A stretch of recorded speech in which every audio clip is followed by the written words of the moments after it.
All right, so just to have a completely clear idea of why a carbocation is forming or where it's forming at or in which system, we're going to go ahead and look at this piece of paper that I just drew out really quick, just to kind of get a clear idea so that we make sure that we're on the same page here. All right, so let's go and jump into this. So just to clarify, a bimolecular system is SN2 or E2, which means that basically it's both processes happening at one time. There's no carbocation forming, the nucleophile is coming into the system, and the leaving group is coming out of the system at the same exact time. And it's all going to happen in one step. Now, monomolecular is your SN1 and E1 systems, and those are going to be the systems where a carbocation will form. So carbocation here, and no carbocation here.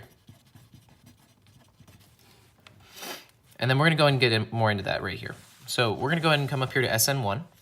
And I've gone ahead and highlighted all the nucleophiles in each system so that you can follow them through. So here you have your nucleophile in SM1. So a substitution reaction is going to be where your leaving group is going to leave, and your nucleophile is going to take the place of that leaving group. So when you have SN1, you're obviously going to form a carbocation, which is happening here, and your leaving group is going to go ahead and leave. It's going to leave, but your nucleophile isn't going to come in right away. Or maybe this leaving group will take a little bit of time to come in. A little bit of time to leave. Either one can happen. But overall, in an SN1 reaction, your carbocation here is going to form. And then the nucleophile is going to take its spot, go into that positive charge there, and then it's going to go ahead and come right here. And you can see that the nucleophile is going to bond to where that carbocation was originally, and it's going to take its spot while the leaving group is just over here in solution. So we'll go ahead and move on to elimination 1 now, which is another monomolecular process, or i.e. it's going to have a carbocation. And we'll get into that right now.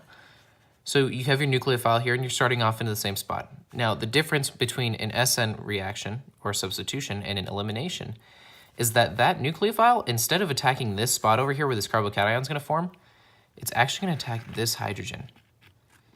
And the way that you'll tell if it's going to attack that hydrogen is the acidity of this hydrogen if it's very acidic. So kind of like those tests that we did where we'll have say B is a fluorine.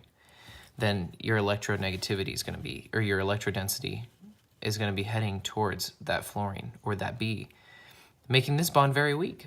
And then it's going to go ahead and leave, and it'll go with your nucleophile. But so elimination is going to be one of those ones that form a carbocation. So you can see here your nucleophile is going to go ahead and attack that hydrogen, and that's all fine and dandy, and your leaving group is going to leave, and it's going to form a carbocation. So basically, while this is happening, there's already a carbocation formed, and then as soon as this nucleophile actually takes that hydrogen, which is going to be a slower process, right, because this is formed a carbocation, which means that this must have been at least partially stable, or this didn't want to attack this particularly quite as quickly as that left. So this left faster than these two reacted, right? Which is why that carbocation is there. And then it goes on to form this, and you can see that your nucleophile right here is going to be bonded to that hydrogen, and this will have just formed a double bond and made that. Now the reason why something will choose to go this route is, let's just say there's a lot of steric strain. Let's say that let's say you start off here, right? And Y and Z are humongous molecules. They're very large. Well, this leaving group will leave, and that nucleophile, whereas normally it would go here, right? It would want to head into that spot. It's going to say, whoa, these are way too big, and there's not going to be enough room here for me. So instead, it'll go ahead and target this hydrogen, and it'll say, this is going to release some steric strain, and it'll be a good move for the overall energy of this overall molecule. And that's where you kind of want to think, how can you make this more balanced? How can you make the energy more stable? And that's making this more stable. If those are two very big molecules, this nucleophile won't want to come over there, because then there's going to be steric strain. They're going to be pushing up against each other, and you don't want that.